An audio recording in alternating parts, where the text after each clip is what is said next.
Hello and welcome to Freya's Tropical Garden. Here is another chance to see my recent video on the Musa Basjoo. Now for me, one of the most important plants in my garden is the Musa Basjoo or hardy banana, which you see behind me. The Musa Basjoo, also known as the Japanese banana, is normally hardy in the UK. And although further north they may need to be wrapped in some horticultural fleece, down here on the south coast I can leave mine unprotected all winter and they're absolutely fine. And even if your main stem does get damaged by a particularly harsh winter, then they are root hardy and can grow again from the ground.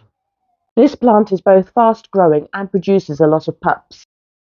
I started off in July 2020 with just 2 small banana plants.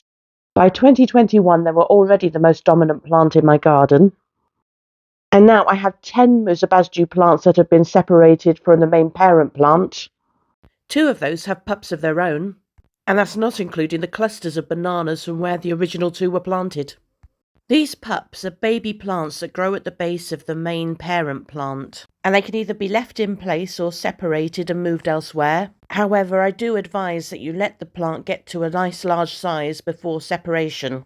I've separated these at various different sizes, and they do grow a lot faster while they're still attached to the main parent plant. To separate a pup, you need to cut through the main white corm which connects it to the parent plant. This is under the ground, so it's a good idea to try and cut as close to the parent plant as possible to make sure that you get a good amount of root come up. If you try dividing small pups, you'll often find they haven't yet got roots of their own and will not survive. This one has some good roots, so I'm going to plant it straight into its new location. However, banana plants do lose a lot of water through their large leaves. So I'm just going to remove them to help give the plant a chance to establish new roots. Make sure you water it in well, and then the plant will establish and be happy again in no time. If you do separate your banana and find that it hasn't got any roots, as long as it's got some of the white corm that forms roots, pot it up and keep it somewhere in the shade to give it time to recover, and hopefully it will start to generate roots. Don't forget to remove all its leaves as well. Once roots are established, bananas do grow better in a sunny location. This pup here was part of a pair of pups that were the same size when I planted them. The second one doesn't get quite as much sun, and as you can see here, it has not grown anywhere near as fast as the other one.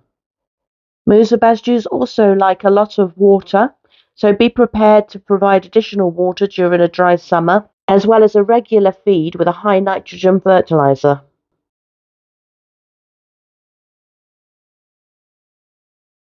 Don't forget you can follow me on Twitter, Instagram, Facebook or on my website, and please don't forget to subscribe to this channel if you've enjoyed the content.